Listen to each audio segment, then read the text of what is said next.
They're the 7 main reasons why people don't succeed on Instagram. What I want you to do is do a little bit of reflection as I go through each one. For you to succeed on Instagram, it's so important to recognize what's blocking you at the moment. The first one is lack of patience. Rome wasn't built in a day. So is your Instagram account. Just because you don't see it working now, you give up. Just because your reel isn't working, just because you've done 20 reels and none of them is working, then that's it. This time last year, I was already probably over 12 months into trying to build a service-based business. I was 12 months or probably more than that. I was stuck on 200 views for over a year on service. Had I given up then, I wouldn't be able to quit my job. I wouldn't be able to retire my husband. I wouldn't be able to do what I do now. You have to think it's not a short-term gain. It's long-term. If you want a sustainable business, you need patience. And the second one is comparison. Instagram's really bad with this.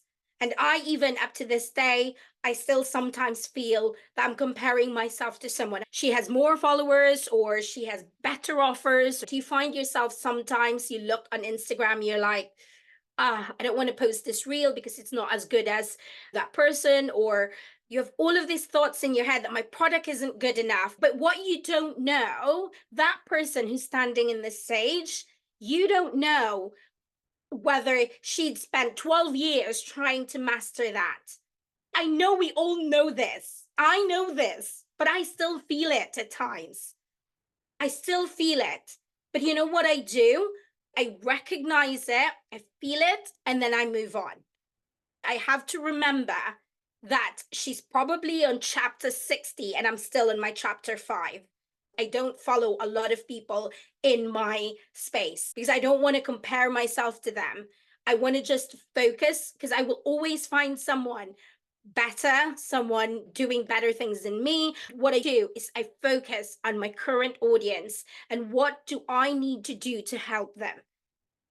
That's how I overcome mine.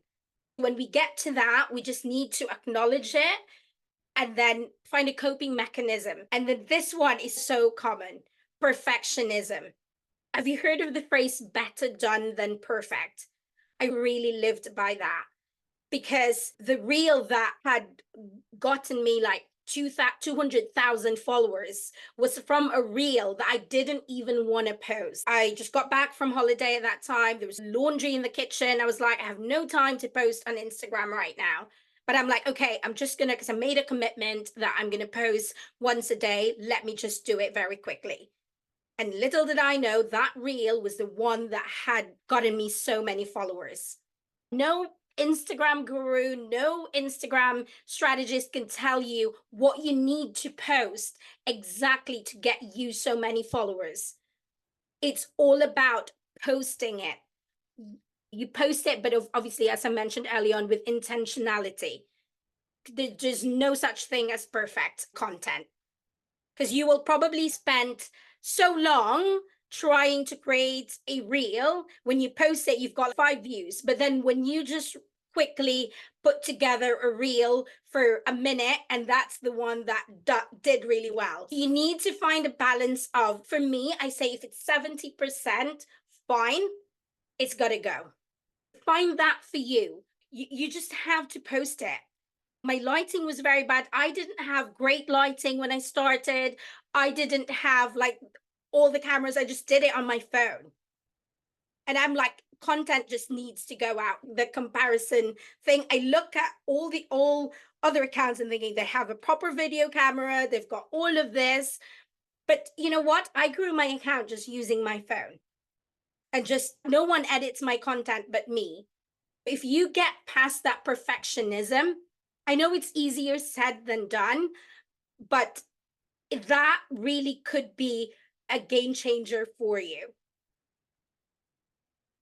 So this one, it's imposter syndrome. No matter what stage you are, you still feel that. You still feel like, am I really qualified to do this? Imposter syndrome can really strike us, but you have to remember your journey. You have to remember what you're teaching or the products that you've created. You've created it for a reason. It's sometimes so easy to forget how far you've come. And then this one as well, the shiny object syndrome. I've been guilty of this. When you just literally created a product and you go, oh, someone else is doing something. Oh, let me create another product. Or, oh, I've got this amazing product. And then you get really distracted with another thing. Okay, let me just focus on this.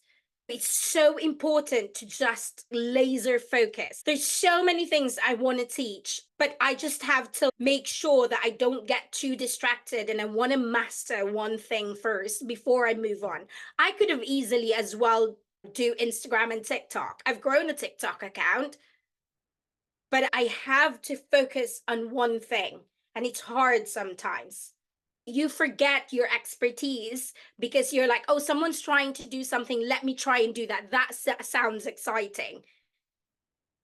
You must be able to sit through, because growing a business it gets to a stage where it's a little bit boring because you're doing repetitive things, but that's mastery.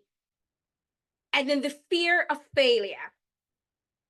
Who has this fear on Instagram when you're like, I don't want to launch my product. I don't want to launch my service because I worry that it's not going to work. I worry that it's not perfect. It's not at that stage yet that I can launch it. Or I worry that I'm making the wrong decision. It's only through failing that you actually get to the thing that you're supposed to do. There's a lot of programs that I'm launching that I'm like, I don't know if it will work, but I do it anyway because I know that the lessons that I'm going to learn from that will only help me. When I was growing my business, when I was trying to figure out what I really want to do, I was learning a lot of things. I was doing Kajabi, I was looking at Circle, I was doing all of that. I tried to launch something, but it didn't get launched. But when Avita Social, when that momentum hits, because I have failed in a lot of things before, and I learned a lot of things, I was able to use that to move my momentum. I grew really fast. And that's because of the failure that I made in the past. And that's how I see failure. And then this one, fear of selling. If you asked me this 8 months ago, I would tell you I have fear of selling. I always thought I give value, so therefore people should come, or people would come from that. Of course, yes, it will be an element of it.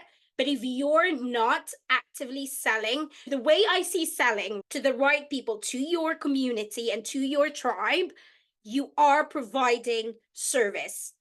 Because, for example, I was looking for a detox. I was looking for a product that would help me reset things. I was actively looking, but I couldn't find it. Then I met one of the nutritionists on Instagram. Had she not pitched her offer, I would still be looking now. Do you know what I mean? To the right people, it will work. For example, if I'm looking for a specific vase, and I'm like, okay, this vase perfectly fits that piece of corner in the thing. If you're not sharing the vase, if you're not sharing that candle, you're doing me a disservice because I'm looking for it. Because with selling, I don't actually just sell and just say, here's the thing, go buy it, that's it. No, I do a lot of things, different ways of how you can sell.